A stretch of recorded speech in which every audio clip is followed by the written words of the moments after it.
Good morning বন্ধুরা। আজকে আমরা সরাসরি বীরভূমের দিকে রওনা দিলাম। বীরভূমের বক্রেশ্বর ধাম। তো সরাসরি বুঝতেই পারছেন পুরো মাঠের ওয়েদার, এবং সকাল সকাল ভোরবেলা থেকে আমরা বেরিয়ে গেছিলাম আমার ফ্যামিলি নিয়ে। তো সরাসরি এই ব্লগ ভিডিওতে আপনাদেরকে অবশ্যই দেখাবো, তার জন্য অবশ্যই চ্যানেলটিকে সাবস্ক্রাইব করে সঙ্গে থাকবেন।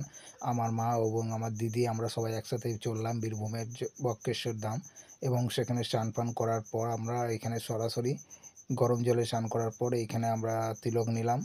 তো সেই দিন বহুত ভক্তরা এখানে এসে পুজো করেছিল, এবং বহু দূর দূর থেকে ভক্তরা এখানে এসে পুজো দিয়ে যায়। এবং সবথেকে এই মন্দিরে আপনারা যদি বক্রেশ্বর ধামে যদি আসেন, তো অবশ্যই দেখবেন এখানে একটি কুণ্ড আছে, বা যে গরম জলের এখান থেকে সবসময় গরম জল বের হয়, সেখানে সবাই স্নান করে। তো অবশ্যই এইখানটায় অবশ্যই আপনারাও জানেন, দেখবেন। আমি সরাসরি আজকে আপনাদেরকে দেখাচ্ছি সেই জায়গাটি।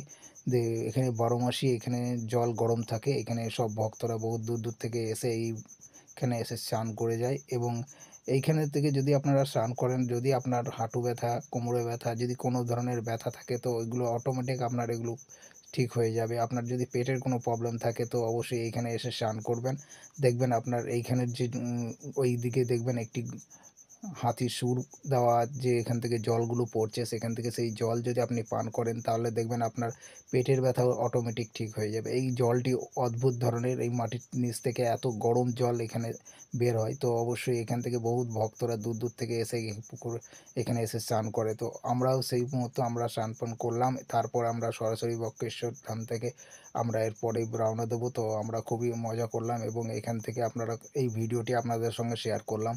সরাসরি আমরা এখান থেকে এবার বের হব। তো আমরা কিছুক্ষণ এখানে আড্ডা মারলাম, এবং ঠাকুরের মন্দির দর্শন করলাম, এবং আপনাদের সঙ্গে শেয়ার করলাম এই ভিডিওটি। তো তো আমরা সরাসরি এখানে খাওয়া দাওয়া করলাম। এবার খাওয়া দাওয়া করার পরেই আমরা এখান থেকে বেরিয়ে পড়লাম। তো এখানে দেখুন, আমরা যে এই মেলার পরিদর্শনটা আপনাদের সঙ্গে শেয়ার করলাম। অবশ্যই ভিডিওটি সাবস্ক্রাইব করে সঙ্গে থাকবেন।